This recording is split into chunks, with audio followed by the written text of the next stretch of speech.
Комисиите за спорт и финансирање денес го усвоија извештајот доставен од фудбалскиот клуб Брегалница за нејзино финансиско работење во првите 6 месеци од оваа година. Во овој период фудбалскиот клуб Брегалница градот го чини 175.000 евра или 10,5 милиони денари, стои во извештајот кој од клубот е доставен до Комисијата за спорт, Комисијата за финансирање и буџет и ЛЕР. Од овие пари 100.000 евра завршиле како надоместоци за премии и плати на фудбалерите и тренерите.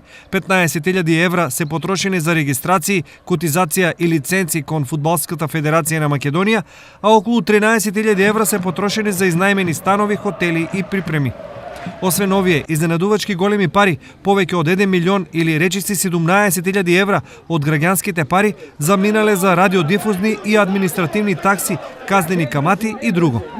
На истата седница, Комисијата за буџет го одби барањето на рекометниот клуб Текстилец од 30.000 денари потребни за котизација за настав во Супер ракометната лига.